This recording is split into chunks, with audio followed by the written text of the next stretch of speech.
नमस्कार. तुम्ही बघताय माय न्यूज अँड व्ह्यूज. आजच्या व्हिडिओमध्ये तुम्हाला पावसाची आजची कंडिशन दाखवते आमच्या शेतातली. तर काय झालं की पाऊस जास्त झाल्यामुळं आमचं शेततळं पूर्ण भरलं होतं. शेततळं पूर्ण भरल्यानं आम्ही काय केलं की शेततळ्यातलं पाणी हे स्विमिंग टँकमध्ये सोडलं. स्विमिंग टँक पण आता फुल झालं आहे. शेततळं जास्त भरलं की काय होतं की ते ओव्हरफ्लो होतं आणि ओव्हरफ्लो झालं की ते फुटायची शक्यता असते. त्यामुळे मग आम्ही पाईपलाईन अशी केलेली आहे की शेततळं जास्त पाणी झालं की आम्ही स्विमिंग टँकमध्ये सोडू शकतो किंवा बाहेर कुठेही सोडू शकतो. त्यामुळे तुम्हाला 6 फूट खोल आहे स्विमिंग टँक, पूर्ण पाण्याने भरलेलं आहे.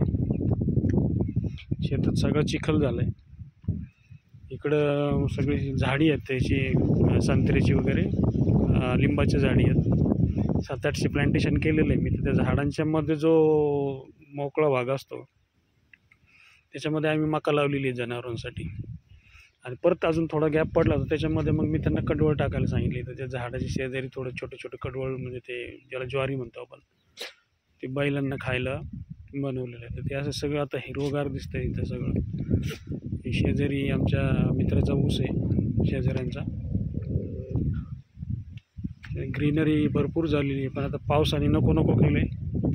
सगळ्यांना घाई झाली की पाऊस कधी उघडतो. ज्यांनी कांदा पेरला त्यांचा कांदा सगळा पिवळा झाला आहे, तो काही उगवणार नाही. त्याला जो खर्च झाला तो सगळं वेस्ट होणार आहे. आता एक आमचे पवार आहेत आमच्या शेजारी, ते भेटले होते. ते म्हणले द्राक्षाला पण म्हटले कुठला करपा का कुठला रोग आला आहे म्हटले. फवारणी करता येत नाही, छाटणी करता येत नाही, काय नाही. अशी पावसाने जरा वाईटच अवस्था केलेली आहे सगळ्यांची. नुकसान पण होते भरपूर. आता आमचं काय मकाला काय अडचण येणार नाही असं वाटतंय मला. हे सगळं जनावरांसाठी केलेलं आहे. त्यांना काय होतं, चारा नसला की मग ते चारा विकत घ्यावा लागतो. त्यांना पोटाला तर घातलंच पाहिजे काहीतरी. बघा ते किती चिखल झालं इथं. आम्ही काय केले, ठिबक गोळा करून ठेवली सगळे. तर ही सगळी स्क्रॅपमध्ये देऊन टाकायची. आता काही ठिबकची गरज नाही पडणार आम्हाला जास्त.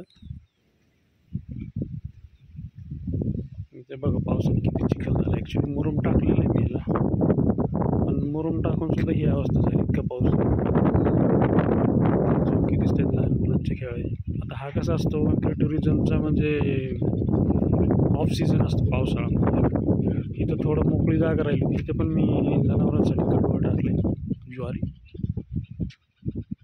हा एवढा चारासुद्धा पावसाळ्यामध्ये त्यांना म्हणजे खूप असतो. पावसाळ्यात चाऱ्याचे खूप प्रॉब्लेम होतात. ही आमची मिल आहे, ती फिरते इकडे तिकडे माझ्या मागं.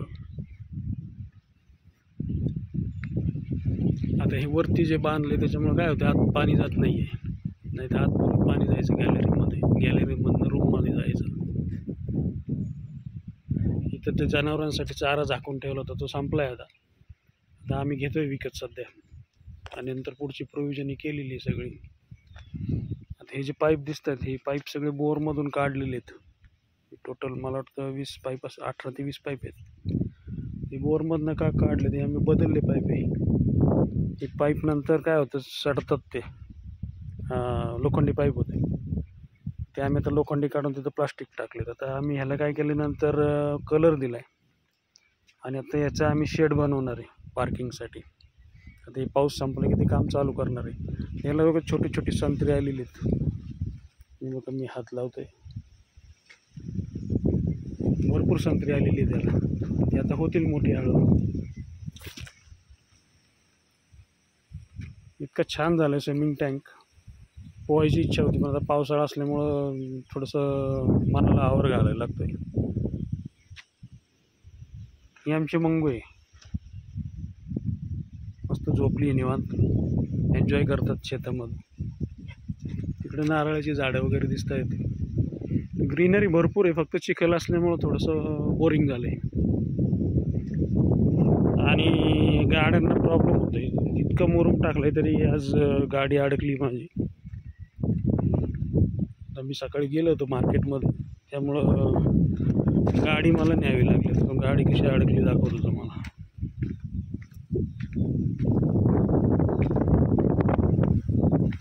हा आमचा रस्ता आहे. तुम्ही बरंच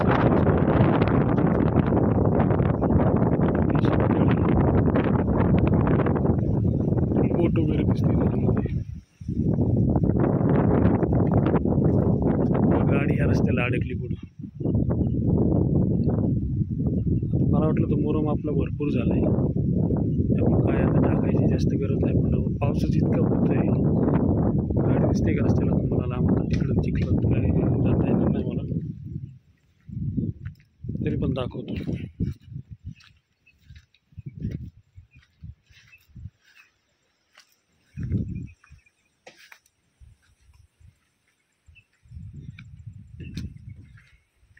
नाही बघा, द्राक्षाचा भाग आहे, पावसामुळे कशी कंडिशन झाली. तर हे असे खड्डे पडलेले आहेत रस्त्याला. तेव्हा पुढं गाडी दिसते. आता आम्ही काय करणार आहे, ती गाडी साईडला गेलेली आहे चकारी सोडून, तिला आता ट्रॅक्टरने आम्ही ओढणार आहे आणि बाहेर काढणार आहे, कारण ती आता हालतच नाही जागेवरची. हे पावसाळ्यातले आमची नेहमीची अनुभव, तेव्हा आम्हाला काय वाटत नाही त्याचं.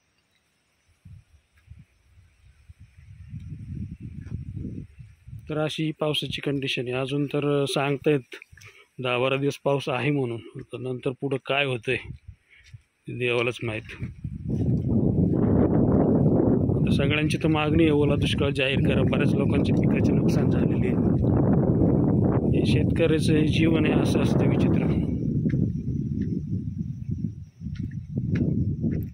तुमच्याकडं कसा आहे पाऊस, काय आहे, पावसामुळे कोणत्या कोणत्या पिकांचं नुकसान झालं आहे, तर ते मला कमेंटमध्ये सांगितलं बरोबर. पण आता आम्ही वाट बघतोय की हा कधी पावसाळा संपतो ना, आम्ही स्विमिंग टँक कधी चालू करतो. ठीक आहे, नमस्ते.